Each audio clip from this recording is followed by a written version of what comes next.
Hello guys, Assalamualaikum and very good morning or afternoon wherever you are. So today we are going to study energy resources and technology. So the learning outcomes for today is to identify the types of energy resources, technologies and application. And then we will also discuss fossil fuels and alternative energies such as nuclear and renewable energy. So some relevant questions to ask. Okay, there's a lot of different issues when we talk about energy. And of course, first is the sources of energy. So what are the major sources of energy? I'm sure that you guys have already learned this in our very first class. Okay, I hope you still remember. And then how our usage of energy has changed over time.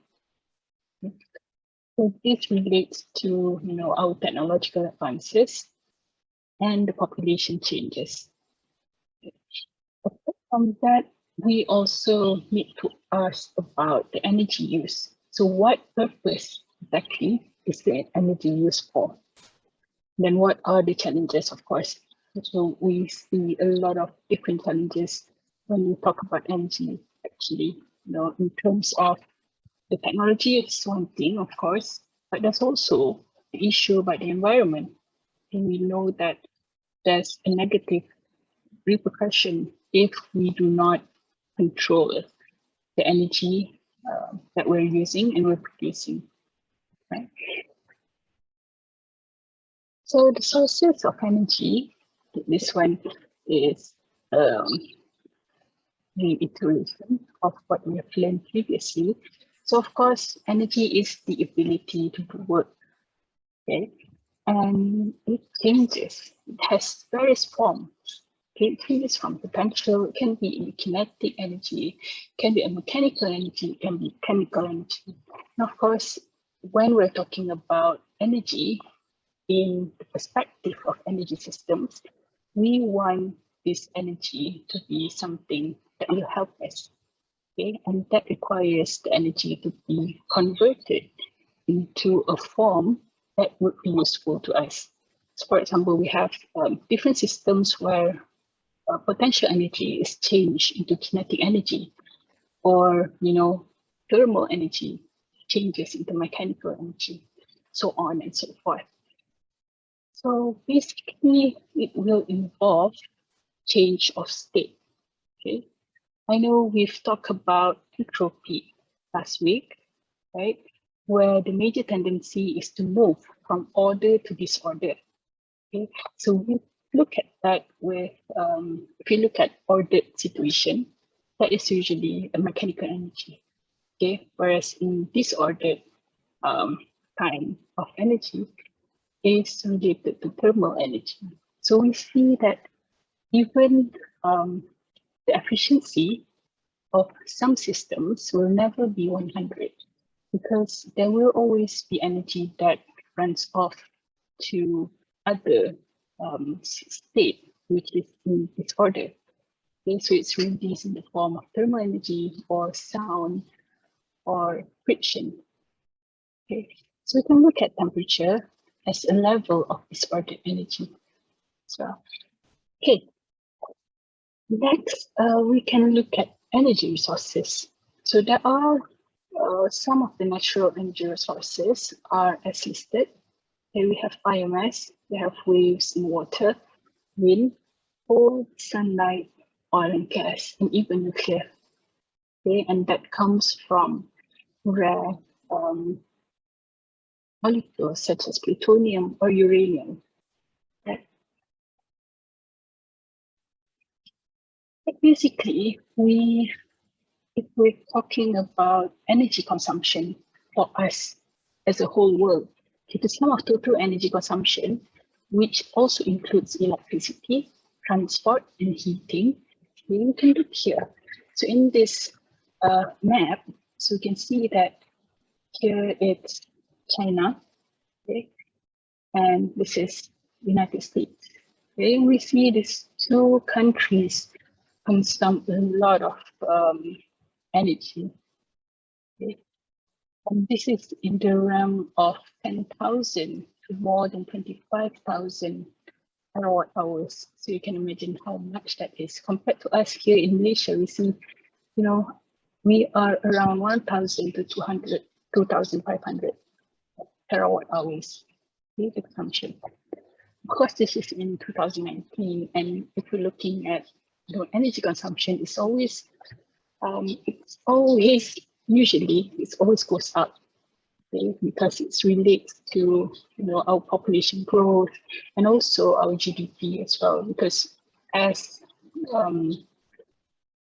technologically advanced situations arises, we see the need for more energy. Okay. And of course, if we zoom in from there, from the world to Asia, okay, we see China, of course, that's definitely the highest, right? And actually, there's also, India is second, and also Japan here. Okay, I hope you guys still remember geography. So it not only, they will not, energy consumption does not only depends on, how big the country is. Okay, usually how more advanced they are, okay, how modern they also will consume a lot more energy. Why? Because a lot of these energies, the demand comes from the big industries, okay? Manufacturing, a lot of different technologies which uses, which also relates to why their energy demand is high. Right? So we can understand why Japan, although it's small, although it has hundreds of islands, the consumption is quite high because it's a modern country and it uses a lot of energy. Okay, that sounds logical, of course, but if we look at per capita, okay, and this is, we're trying to look at where people consume the most energy, okay, per person. It changes slightly. So you look at here in the Middle East, it's very high. And why is that? Okay, especially here, it's because of, it's very hot over there and they require a lot of energy for air conditioning, etc.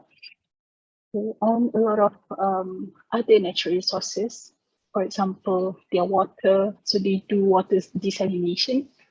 Okay, and this requires a lot of energy as well because they have the issue where they cannot get access to water because there's a lot of deserts over there. Okay.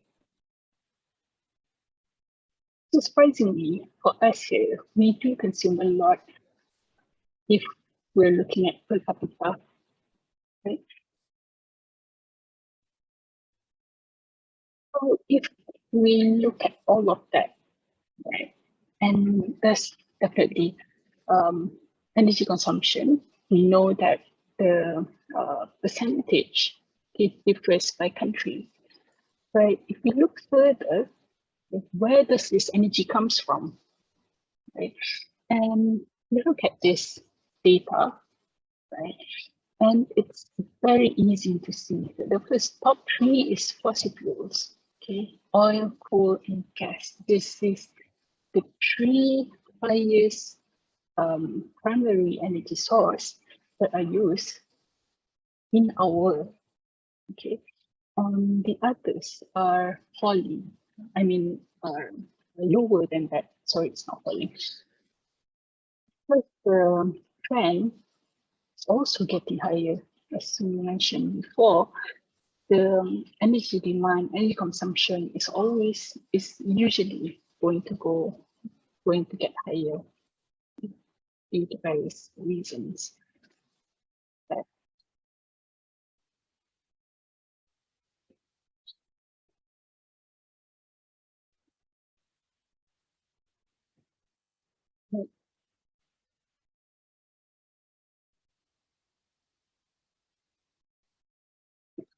share of primary energy from fossil fuels. So if we look at the type of fuels that are used to produce energy, okay, we come to this graph, this figure, so to speak, right?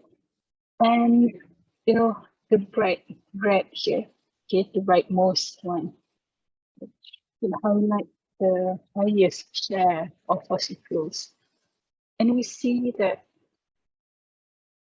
there are still a lot of countries that totally depends on fossil fuel. Okay? The dependence on petroleum, oil and gas, natural gas is so high, right? Of course, if we look here, right, this is very interesting as well. Why is there no data here?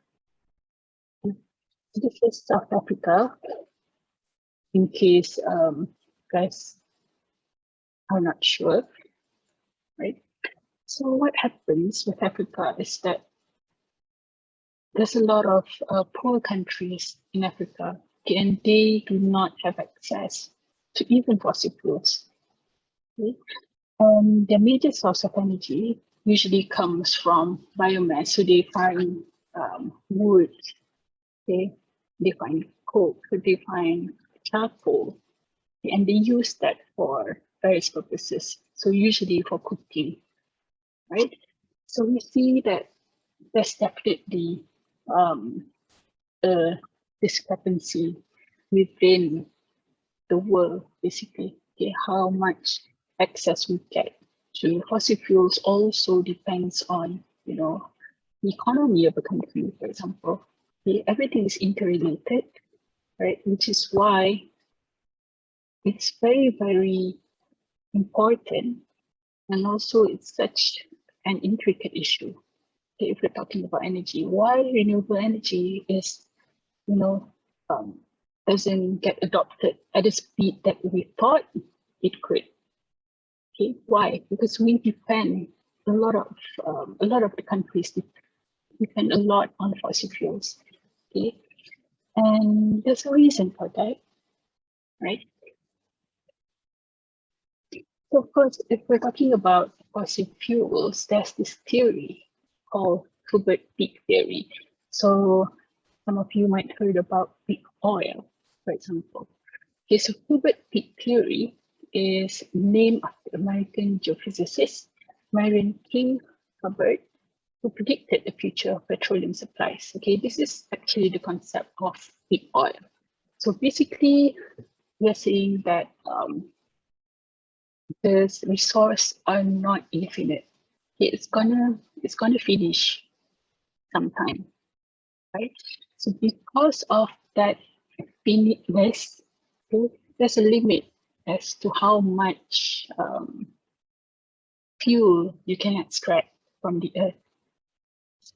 So it says that the idea is that longevity of a resource depends on rate of discovery and depletion as the resource is finite in number. Okay, so this is an example of the peak oil concept. So Hubbard actually comes out with a modeling, okay, which can predict the production of petroleum products, right? So, for example, in the US, okay, US oil production peaked in 1973, okay, where it starts from zero, and then it rises to this peak, okay, which can never be surpassed ever again. Right? So this peak is estimated to be around 2004 until 2008, actually. Okay? And once the peak has been passed, the production will decline until the resource is fully depleted and it stops. Okay, so if you think about it, it's not only applicable to fossil fuels, okay, not only to petroleum. Of course, the oil theory is developed based on petroleum, but you know, even coal, okay, coal is also non-renewable, okay. So it's definitely going to be a time where the resource will be finished. this is what creates the uncertainty. If we're talking about energy security, for example, you cannot ensure that there is going to be continuous, secure supply of a resource. Okay, if we're talking about non-renewable fuels, and this is why renewable fuels are argued to be better. One of the reasons why. Of course, there's other reasons as well, but this is one of the reasons. Okay. The book here is actually industry database of petroleum. So, of course, Malaysia is there, right? But the thing is, it's always, if you look at the actual data, okay, it somehow will follow as predicted. Okay? The time of the estimated peak might not be right, okay, because there's definitely going to be other factors, you know, with exploration, you found more and more oil fields, for example, okay, you found new resources. So that's definitely going to, you know, expand the time that this type of resources can be manipulated. But there will come a time when it will be depleted. So, first, if we look at how the energy is used, okay, so it's not so straightforward. Okay, there's a lot of interaction between different types of industries or sectors. But we can say that there's 4 major sectors which is relevant to energy. Okay, the industry, transportation, residential, and commercial. Okay, so of course, when it was back then, you know, any types of work was performed by people. Okay, and you know that the human body is efficient. Okay, but when you compare the human body to a mechanical system, for example, the rate of energy changes is much, much higher with the machine. Okay, so this technology this advancement enables the use of more energy, and then when you use more energy, you can use it more efficiently and in many purposes. Okay. So of course, if you link that to, you know, I know this is quite old, so this is 2011 and this is 2009, but basically this is how, you know, this share looks like. So usually the highest would be the industry, okay, and that trend is, you know, it's the same. Of course, you know, look at here, this is like almost 70 years, okay, and the trend of the dominance of the industry when we're talking about energy consumption is always the highest, right? So if we break down the residential, for example, how energy is used in homes, of course, this is paper, okay, this is in S. So there's space heating there, right? But for us, I would say that this can be the refrigeration, okay, the aircon that we use every day. So space cooling, for example. So we can see that the one that you and I can do is by saving energy in our homes. Okay, because industry, of course, is the highest, right? And there are many different approaches that the various types of industries have undertaken to reduce their energy consumption, you know, to increase their efficiencies. And of course, that is the approaches that will show the most benefit. Okay, because you know the share is high compared to us.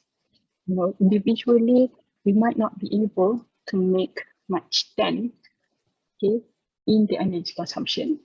But if everyone has the drive and the motivation, okay, to save energy, then we definitely can do it. All right. And of course, this one is, I just wanted to share, this is something that I found in ASEAN German energy program. Okay. Again, if we look in 2017, okay, this is 3 years old, but I guess still relevant in one way or another. Okay. So basically, our electrification, okay, is around 99%. Okay. But there are still that 1%. Yeah. So it means that there are places where, you know, the population of Malaysia cannot get access to electricity. There are some of us who are facing this issue. But of course, we're going to learn about electricity in our next, not the next one, but I think in 2 or 3 topics further. All right, and we can talk about that in detail. So as I mentioned before, the challenges of energy systems. There are 3 major challenges. First is the energy security, where we need to provide a secure supply to sustain national growth and energy requirements. And then a modern society depends on a stable and continuous flow of energy. And that makes sense because we are talking about not only for us individually, okay, but as a nation, we need to have a constant resource, constant electricity, okay, stable and continuous. That is how, that is what is demanded from the citizen. Okay, and then the energy demand. Right, the challenge is we have to generate more efficient devices. Okay, and this can be used in all sectors, either transportation, industrial processes, appliances. Okay? And this relates also to new technologies that will enable multiple uses for an energy resources. So back then, maybe 50 years ago, right, power plants back then, it might not have heat integration, for example, okay, and the process control, maybe it's more direct. But with, with advancement in technologies and new information, with the research and development in the energy sector, various things can be done, okay, where they do heat integration and stuff, and we are able to save or to reduce the energy loss, right? So an example of this is, when you have generated heat, okay?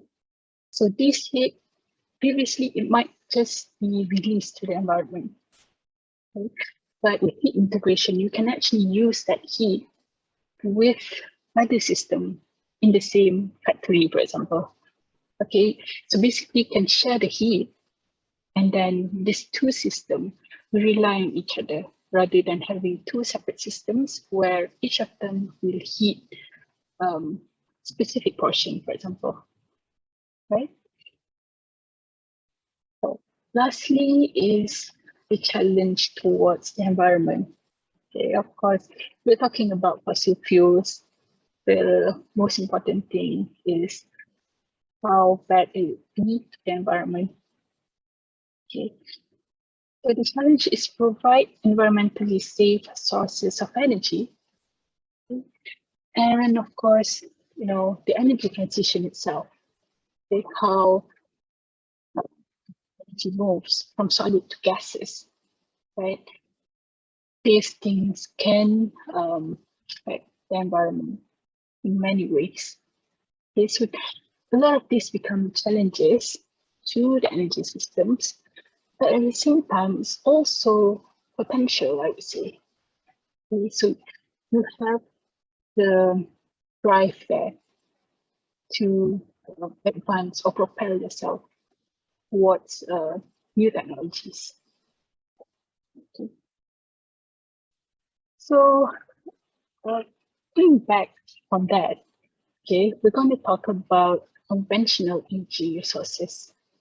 Okay, and that is basically what a lot of people are using now, okay, all over the world, is using coal, petroleum, natural gas, hydropower, and nuclear power. So these are the big five, basically. So it constitutes most of the energy used worldwide.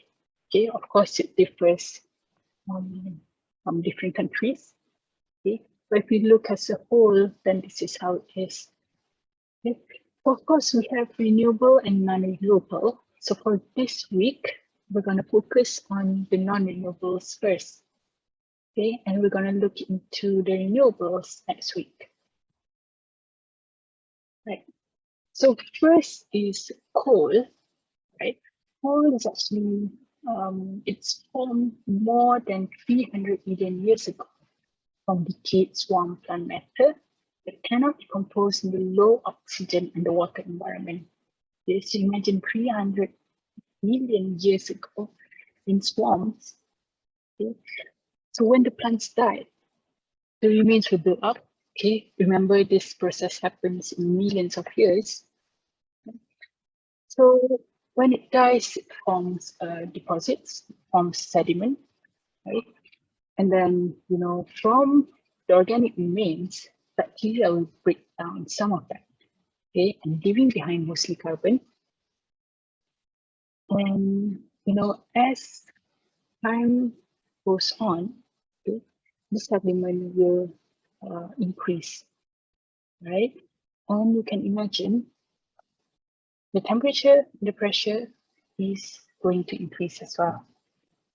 So these two conditions will compress the material and squeeze out gas and moisture, forming peat.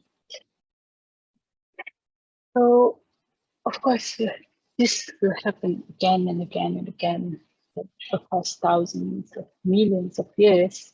And then, eventually, as the peat is compacted, over time it changes into coal. So you can see in the final figure here. Coal was the major fuel of the early industrial revolution. Okay, and there's high correlation between the location of coal resources and early industrial centers. So this is, remember 2 weeks ago, we talked about history, okay, history of energy, and I mentioned about the industrial revolution. Okay. And this is, if you look at that, with the Midlands of Britain, parts of Wales, Pennsylvania, Holland, and Vermont. Okay. These are actually the early centers of coal resources, and it coincides with industrial centers, because as we've also looked into before, industry will require energy. Okay? And as coal was discovered back then, we see that, suddenly they have access to a cheaper, abundant form of energy. Okay? And this speeds up the industrial revolution. So with coal, there are three grades actually.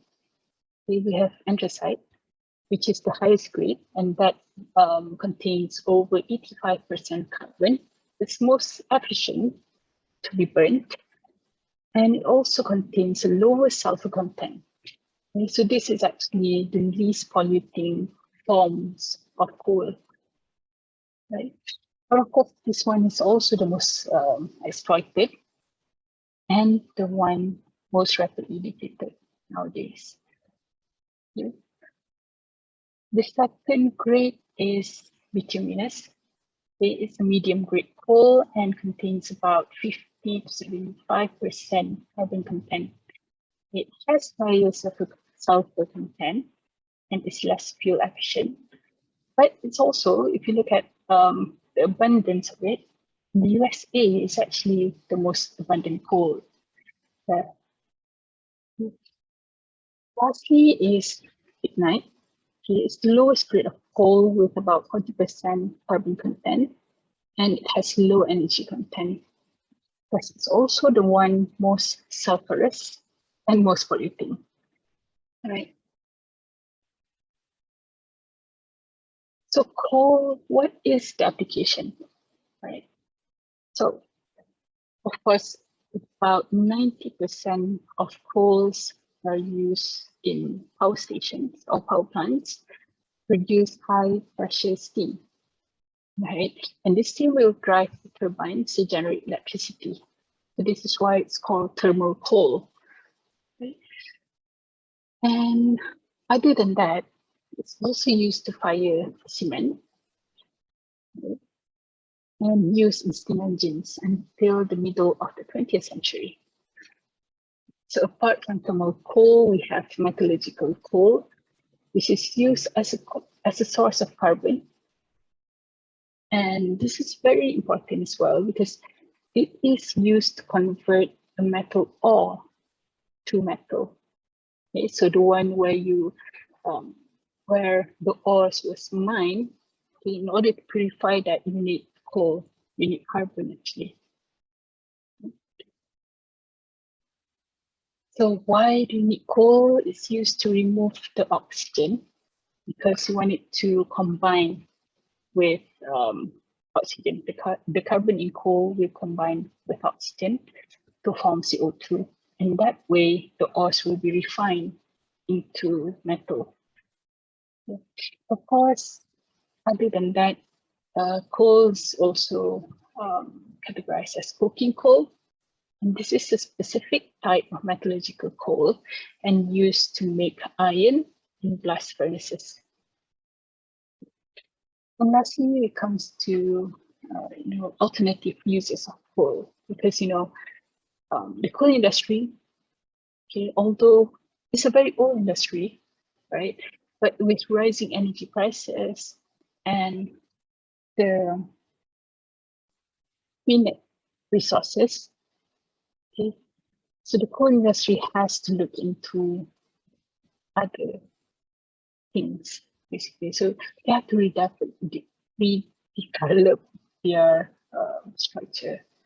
Okay, so for example, we have a situation where coal can be transformed into graphite. Okay, so for those who have ever heard of graphite, graphite is actually if you have a pencil, okay, the tip of it, okay, the one where you write, that is graphite, right? And although it's very commonplace, right? Because you can find pencils everywhere.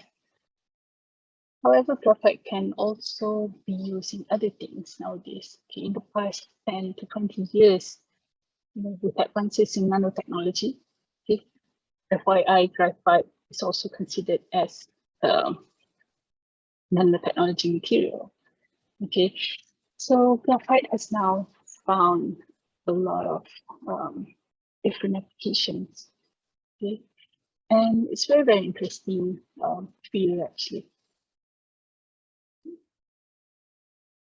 So with thermal coal just now, okay, coal to electricity. Okay, this is an example of the system used. Right, you have the coal supply, and that will be pulverized and fed into the boiler.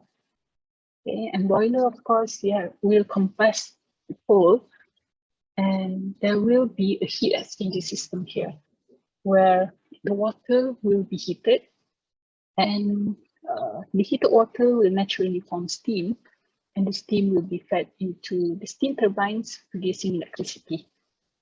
Okay. And notice here the stack. So this is called stack, but you can also call it the cooling tower, right? And this is very commonplace. So if you look at plants, power plants, right, you see the stack here, and you can see some sort of smoke. But usually you have to look further, okay? Because that is where the flue gas is, released to the environment.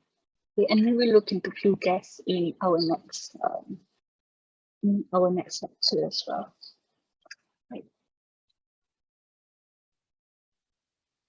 So next is petroleum. Okay. And here I've put a glossary of words related to petroleum because I see people sometimes incorrectly using some terms.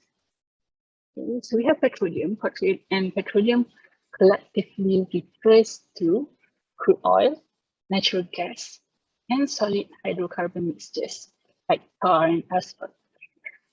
It may also contain impurities such as water, sulfur compounds, oxygen, nitrogen, carbon dioxide, and traces of metal. Okay, so that is petroleum. At the same time, we have crude oil.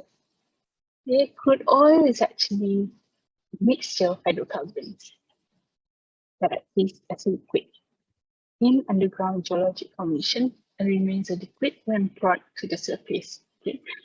So the easiest way to remember is that crude oil will remain as a liquid. Whereas if you compare that to natural gas, okay, natural gas is a vapor or a gas at normal surface conditions, whereas together when they are at underground level, can either exist as a vapor or it can be in solution with the crude oil until the pressure is reduced and it becomes gas, right? So natural gas actually contains around 80% of methane and other C1 to C4 hydrocarbons. So C1 is methane, C4 is methane. Right. So this is what is naturally occurring, right? Then we also have petroleum products, and these are actually products. So it's something that has been processed. Usually it's produced from the processing of crude oil and other liquids at petroleum refineries, from the extraction of liquid hydrocarbons at natural gas processing plants, and from the production of finished petroleum products at blending facilities. So there are three sources actually of petroleum products. Okay? And one of the most accessible one are the LNG, which you use at home to cook. Okay, so petroleum gas, for example, is also petroleum products. So petroleum gas is not natural gas, FYI. Okay, so petroleum gas is gaseous petroleum, which mainly contains butane or propane. So it's already been processed. It comes from natural gas, okay, and then it was purified to a much cleaner gas that only contains butane and propane, right? So this is what is naturally or more commonly known as LPG. But then we also have shale gas and oil, and this is extracted from shale rock using fracking. There are other ways to do that as well, but fracking is one of the most straightforward ways to do that. If you want to read more, you can go to this link. Okay. Right. Next, we will look into the formation of petroleum. So this is basically including crude oil and natural gas, right? So the Earth, crude oil and natural gas is formed from marine plants and animals that died over 600 million years ago. Okay? And these microscopic organisms sink to the bottom of the ocean and were buried with other sediments, sand and mud. If you look here in the first image, okay, when these microorganisms die, okay, just as coal, okay, the only difference is the source of it. Okay, previously it was swamp plants, but this time around it's phytoplankton and zooplankton. Okay. So it's very similar. Okay, the sediments uh, will get buried deeper and deeper. Okay, as you go further down, temperature and pressure rises and will eventually be converted into gas and oil. Right? So oil and natural gas are lighter than the surrounding rock. So once they are formed, they move upwards.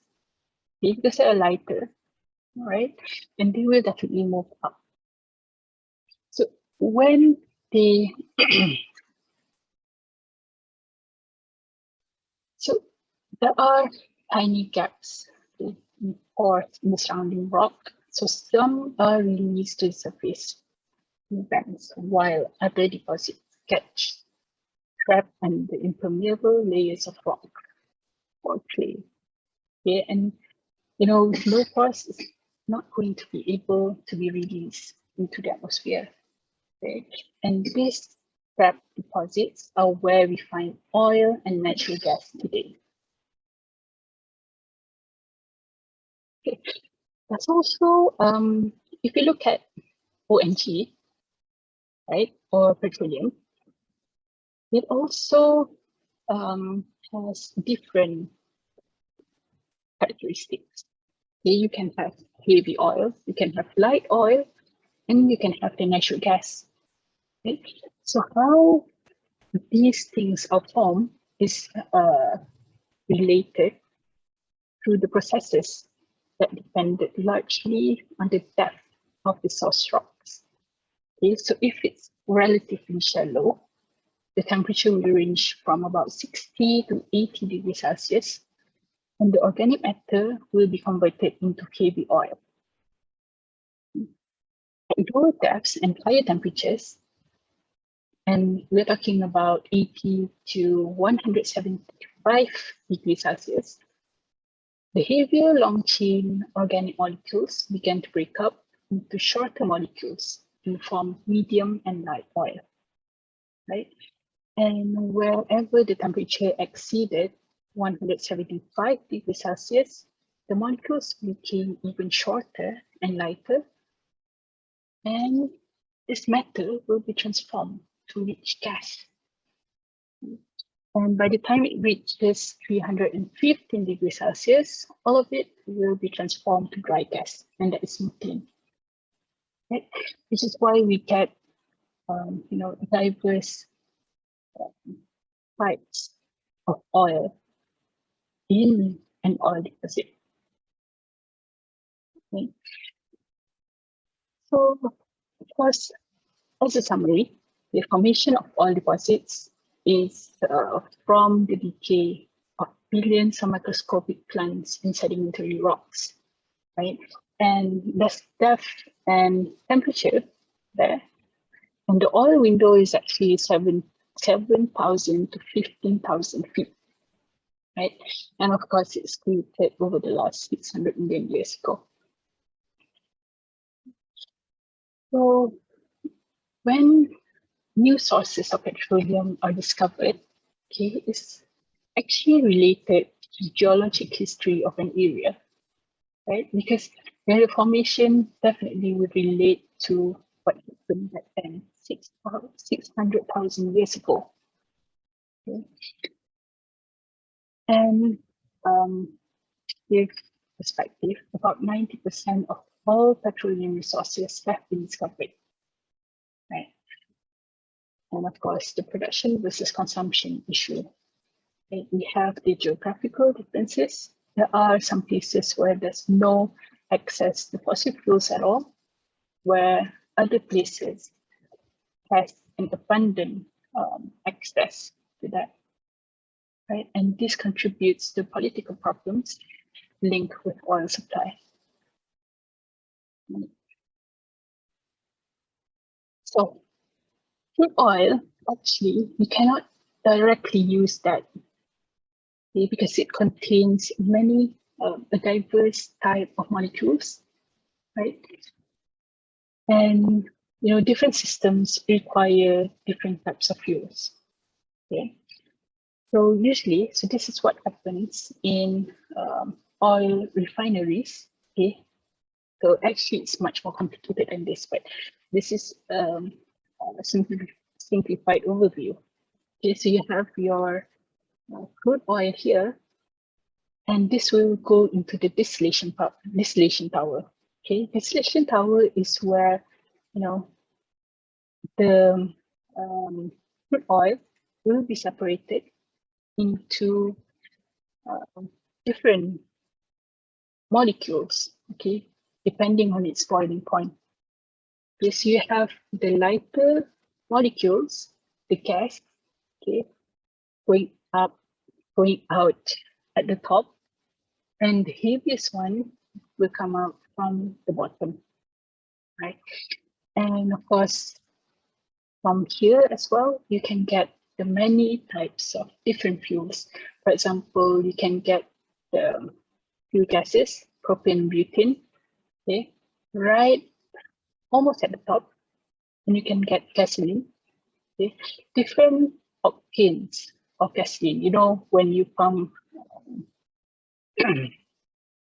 gasoline into your car, okay, what is the difference between N95 and N97? So that is the octane number, right? And that relates to how the fuel will burn. Okay. So around 58% of gasoline will be formed, right? And as you go lower, you get to heavier or longer chain molecules. Okay. And here you can see diesel, jet fuel is produced at a total of 28%, right? And of course, lastly is the heavy molecules, which is fuel oil and other products, right? So applications of petroleum. Of course, the most the simplest thing is transportation. Okay, so the share of transportation has increased in the total oil consumption, and it counts for more than 55% of the oil use. Right? And at the moment, there are limited possibilities if you want to substitute fossil fuel in our current internal catalytic converter engines, right? If you want to substitute into other forms of fuel, okay? Why? There must be a reason why. Okay, hang on to that, right? And of course, there's other uses as well. Around 50% is used as lubricants, plastics, and fertilizers, right? Of course, the choice of an energy source will eventually depend on a number of utility factors. And we can see that a lot of this favors the use of fossil fuels, notably petroleum. Okay? There's a number of factors. Why? Do you remember the why we said just now? These are some of the reasons. Okay, we have price, so relatively low cost. Okay, definitely if you compare the current fossil fuels to biofuels, for example, right? The reason why biofuels has not been able to catch up to fossil fuels, this is one of the reasons, because the price is currently too high if you compare that to what customers are used to. Okay, the amount of what they pay is definitely going to be higher. And then, of course, the environment, right? It has minimal waste, right? Although, of course, the CO2 emissions is high, but the other types of waste are quite minimal. And then in safety, it's relatively safe. Right? There are some risks especially during transportation. Okay. Flexibility. So there are many uses. Can you remember just now when we look at the refinery? One refinery can produce, like tens or 20 types of different things. Okay? And this will become the raw materials for other products, right? Which is why it's so intricately, linked with not only transportation fuels, there are other types of products as well that relates to this. Another thing is the storability. This easily stored, especially if you look at natural gas, which is why LNG is used, because you can just compress that gas into liquid, and that in the liquid form is so much easier to be transported. Okay, you can store that easily and you can transport that easily. It is also quite reliable, as at the moment we do have continuous supply. Although geopolitically it's quite unstable. Okay. Next one is energy content. It has a high mass to energy release ratio. Right? And transportability also is something that I have mentioned before, with storability. And the occurrence is, it's localized large deposit. So it's localized as compared to when you have resources which are more dispersed. Okay, it's so much harder to collect, for example, right? These are some of the reasons why oil dependency is happening. Okay? In oil here, okay, I should have changed that to petroleum or fossil fuel, because it is also the similar case with coal, right? So next one is nuclear energy. Okay, so I know that a lot of people, are scared when we talk about nuclear energy, because what comes to mind is nuclear bomb, for example. Okay, just something very, very dangerous. But technically, it's not as dangerous as we think, right? I'm not advocating for nuclear energy, by the way, but I'm just saying that we need to have an open mind when we talk about these types of energies, right? So nuclear power plants, they produce electricity using nuclear fission. And nuclear fission actually happens when large atoms split into one or more smaller atoms, giving off other particles and energy in the process. Okay, I will describe that later, don't worry, because it may sound like too complicated. So it can either happen simultaneously, in which it is called radioactive decay. Okay? And this is what usually happens when unstable radioactive isotopes is converted into stable forms, okay, that aren't radioactive. This is what is meant by radioactive decay. But it also can be made to happen on demand in a process called nuclear reaction, which releases nuclear energy. Okay. So what happens is, if you have a molecule or an atom, okay, uranium-235, for example, okay, and you fire a neutron into this molecule, it will produce a larger unstable radioactive isotope called uranium-236. Okay, and this is so unstable that it probably splits into two smaller and more stable atoms called krypton and barium. Okay, this happens very quick. Okay, and during this process, heat energy is released. And there are 3 spare neutrons left. Do you remember one before? So these 3 will go on to react with more uranium-235 atoms, okay, in a hugely energetic chain reaction. Okay. So you can imagine just one neutron fired in the beginning, and you can create a chain reaction, okay? And the heat produced is so fast, which is why nuclear power plants are considered one of the most energy efficient producer of energy, of electricity, sorry. Okay, so the energy that was released just now in the form of heat, okay, it will be used to heat water, right? Producing steam, and then the steam will turn a turbine that is connected to a generator, and that will form the electricity. Okay, so this is an example, very simplified version of what happens in a nuclear power plant. Okay, so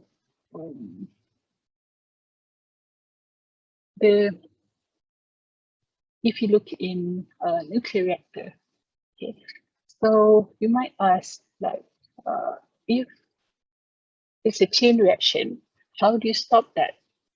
Okay, which is why in nuclear reactor they have these rods called control rods, right? And these control rods can be lowered or increased, okay, to control the process. So basically, the control rods will act to attract the neutrons. Okay, so if you want to stop the reaction, okay, the control rods will sort of, to simplify it, it will force the neutrons to be collected and thus stopping the reaction. Okay, so it is a very highly efficient system, although the waste, okay, from nuclear power plants is very radioactive and it's dangerous. And the only way, there's no known way to treat this nuclear waste other than sealing it securely, okay, and then bury it for thousands of years, where radioactive decay will happen, you know, and eventually it reaches a state where it is stable, right? So that's the dilemma. Okay, there are pros and cons with everything, basically. So with nuclear power, of course, the pros are, you know, no greenhouse gas emission, it's very fuel efficient, it's resilient in times of extreme weather because it doesn't depend on weather. Okay, if you compare this with hydropower, for example, okay, so if you look at hydropower and how it generates energy, we have to link to the amount of water that is available. Okay, so the height of water, height and also volume. Right. So imagine when it's the drought season and you know, the amount of water in the river is very, very low. So that will be a situation where the energy generated from this system will be less than optimal. Okay, because there's not enough water to turn the turbine. So it's very job intensive. We're talking about nuclear power plants, okay, because it's a very specialized system. Okay, so you will need specially trained people to operate this plant, right? And of course, there's the cons as well. Accidents could happen, right? It could emit radioactive materials. Okay. There's no good solution. So I've mentioned this before. No good solution for disposing radioactive waste, and it's not a renewable fuel source because it uses uranium, okay, or plutonium. So these are finite in nature as well. Okay, there's a limited supply of it in nature.